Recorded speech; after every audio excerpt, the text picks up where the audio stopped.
বাসা। হ্যাঁ, তো আমরা যেতে যেতে আসলে প্রায় উপশহরের দিক দিয়ে চলে যাচ্ছি। আমরা যত যাচ্ছি তত আসলে পানি আসলে কমার এখন পর্যন্ত আমরা দেখতে পাচ্ছি না, স্কুল দেখতে পাচ্ছি না।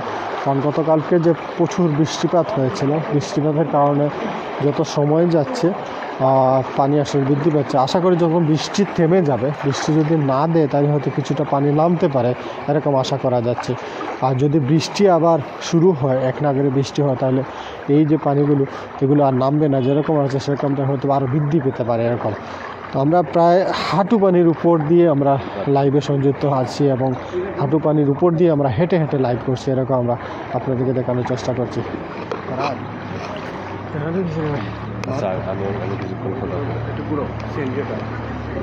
আমরা যদি একটা সিএনজি দেখাই, আসলে অনেক সময় পরে আসলে সিএনজিটা দেখছি। আপনারা দেখছেন সিএনজিটা চলছে অনেকটা হাঁটু পানির উপর দিয়ে।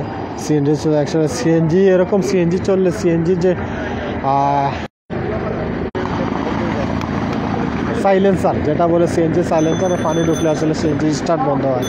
তারপরে রিক্সের মধ্যেও আসলে সিএনজি চালাচ্ছেন একজন ভাই, তো এরকম দেখতে পাচ্ছি। কিন্তু একটু গুটি করে রিক্সা চলছে, তবে সিএনজি প্রথম একটা দেখলাম এই রাস্তা দিয়ে আসতে। সিএনজি সাইলেন্সারে পানি তো হয়ে যেতে পারে, তারপরে রিক্সের মধ্যে সিএনজি চলছে। তো দর্শক সবাইকে ধন্যবাদ জানাচ্ছি যারা এই মুহূর্তে লাইভে সংযুক্ত হচ্ছেন, লাইভ দেখছেন। আমরা চেষ্টা করছি আপনাদেরকে সিলেটের বিভিন্ন জায়গা থেকে লাইভে সংযুক্ত হওয়া। সিলেটের কিছুটা বৃদ্ধি পেয়েছে, গতকালকে বা পরশু সুরমা নদীর পানি অনেকটা কম ছিল। এবং আপনারা জানেন সিলেটের গোয়াইনঘাট, কোম্পানিগঞ্জ এবং জকিগঞ্জ এরকম বন্যার আশঙ্কা দেখা দিয়েছিল, সেটা আসলে কিছুটা কমতে শুরু করে। কিন্তু গতকালকে বৃষ্টি হয়েছিল, সেই বৃষ্টির কারণে আজকে পানিটা আসলে আর একটু বৃদ্ধি পেয়েছে।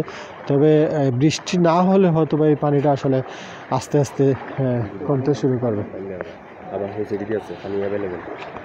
আমরা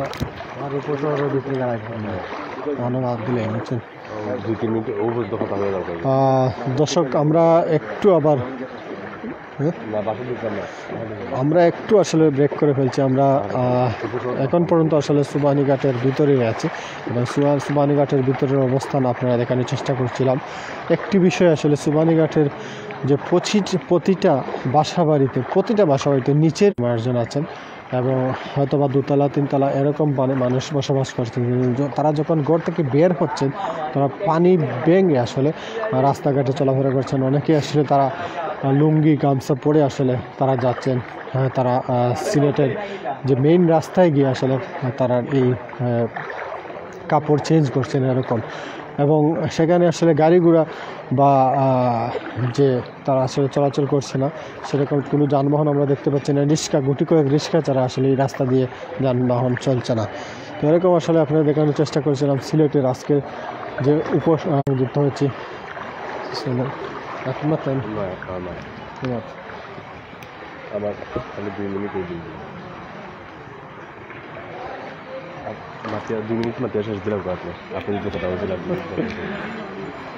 কি বলছিলাম, আবারও আসলে বৃষ্টি থেমে বৃষ্টি আমরা দেখতে পাচ্ছি। এখন আসলে আবার চলে আসছে বৃষ্টি। এরকম যদি বৃষ্টিপাত না থামে তাহলে হয়তো বা এই যে পানিগুলো নামার কোনো সম্ভাবনা নেই। যত সময় যাবে ততই আসলে পানি বৃদ্ধি পাবে। আর যদি বৃষ্টি থেমে যায়, তবে একটি বিষয় সবই আল্লাহর কাছে আমরা চাইবো। আল্লাহ যে চাইলে বৃষ্টিপাত থামাতে পারেন, আল্লাহ চাইলে বৃষ্টি আরও বৃদ্ধিও পেতে পারে। তবে আমরা আল্লাহর কাছে চাই এটা থেকে আমরা সবাইকে হেফাজতে রাখেন এবং আমরা যেন এই 2022-এর যে বন্যা হয়েছিল, আপনারা জানেন 2022-এর বন্যা এখন পর্যন্ত আমরা হৃদয়ে নাড়া দিচ্ছে। 2022-এ মানুষজন যে কত কষ্টে ছিলেন, একজনে আরেকজনের কোনো খোঁজখবর নিতে পারছেন না। প্রবাস থেকে অনেকে আসলে খোঁজখবর নিতে পারছে না, নেটওয়ার্ক ছিল না, ওয়াইফাই ছিল না, বিদ্যুৎ ছিল না। 2022-এর যে কষ্ট এখন পর্যন্ত মানুষে বলতে পারছে না। এই 2022-এর বন্যার কথা এখন পর্যন্ত মানুষের স্মরণ রাখছেন। তো এই আল্লাহ যেন আমাদের 2022 যাতে বন্যা না হয়, বন্যার আশঙ্কা থেকে আমাদের যেন হেফাজত রাখে, সেই দোয়া আল্লাহর কাছে চাই। এবং আল্লাহ যেন অতিবৃষ্টি, এই যে বৃষ্টি হচ্ছে, প্রচুর বৃষ্টি হচ্ছে, অতিবৃষ্টি থেকে হেফাজতে রাখেন। এবং আমরা ভূমিকম্প, গতকালকে আপনারা দেখেছেন সিলেটে ভূমিকম্প হয়েছে, এর আগেও ভূমিকম্প হয়েছে। এই ভূমিকম্প থেকে, দুর্যোগ থেকে আল্লাহ সবাইকে হেফাজতে রাখেন, সেই দোয়া আল্লাহর কাছে। এই মুহূর্তে লাইভ থেকে বিদায় নেব।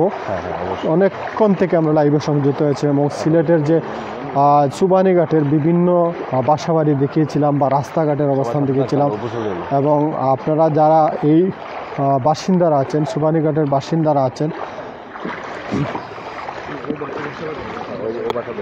আপনারা যারা সুবানীঘাট বা উপশহরের বাসিন্দারা আছেন, যাদের বাসা বাড়িতে পানি ঢুকছে, অবশ্যই আপনারা সাবধানে থাকবেন। কারণ আপনাদের এই যে একটু আগে আমরা শুনেছি একটি বাসায় সাপ ঢুকেছে, এরকম সাপ বা বিচ্ছুর আতঙ্ক থেকেই থাকে।